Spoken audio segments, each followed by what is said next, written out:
What's up, webheads? Spider-Man 2 is finally here, and if you're gearing up to play it, there's 3 things you need to do right now to avoid looking like this guy. Spooky.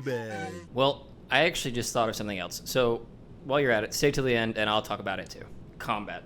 First things first, you're going to need a refresher, because just like the Batman Arkham games, it plays way different than any other game you've ever played. The free flow combat allows you to direct your webs and fists in whatever direction you so choose. And the gadgets, as well as Miles' Venom abilities, make for some amazing combos.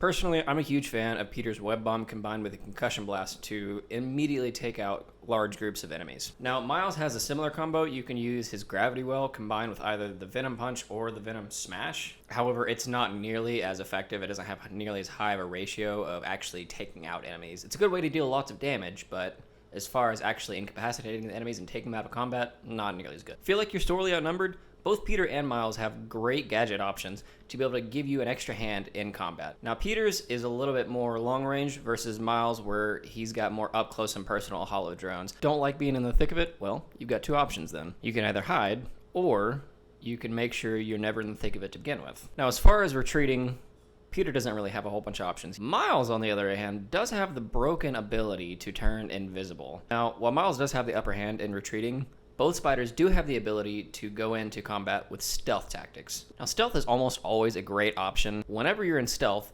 all of the enemies are one-hit KO until you get caught. But prior to that, you've got plenty of options as far as gadgets and tactics to take them out one by one without getting seen. So swing into either Spider-Man PS4 or Miles Morales to get the feel for combat before you jump into the new Spider-Man, and also prepare yourself for the parry mechanic. Second thing you need to do, you need to go ahead and hit that subscribe button. For the foreseeable future, I'll be putting out Spider-Man 2 content and news to keep you updated with the latest tips and tricks. You're also going to need to refamiliarize yourself with the story so far.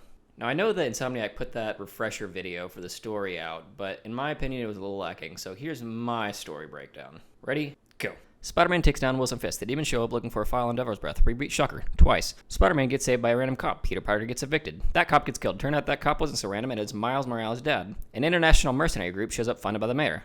I don't think mayors make that much money. What do mayors even do?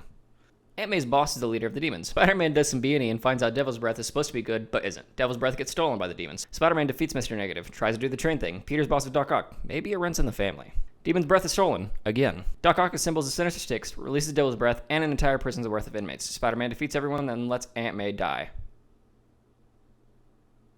I'm just kidding. That was f***ing heartbreaking. Peter moves in with Miles. Miles gets spider powers. MJ and Peter get back together. Norman loses his position as mayor, but still has a sweet penthouse where his secret lab holds his venom-infused son.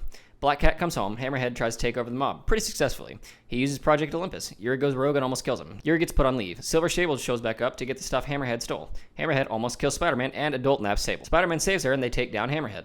Miles releases Rhino because he sucks at being Spider-Man, finds out he has super powers, and meets Roxxon CEO Simon Krieger. The Underground come out as anti-Roxxon and Miles blows up a bridge. Also, it turns out his A1 Day 1 is now his nemesis and not just a villain of the week, and Miles can turn invisible now. Turns out it's a fair point to be an anti-Roxxon, so Miles becomes one. They both get captured, fight Rhino, again, and the Tinker turns on him.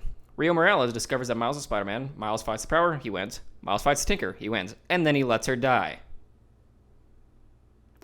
Just kidding. That was also heartbreaking. Norman tells the Not Lizard to release his son. MJ, Peter, and Miles are now the Spider Gang, and J. Jonah Jameson takes over the Daily Beagle. How's that for a story breakdown? Hope it's like-worthy. Now, as for that other thing I was talking about at the beginning of the video, it does occur to me that none of this matters unless you know what the new game is about. So if you want to see my breakdown of the story trailer, you can click here. Thanks for watching. See you next time.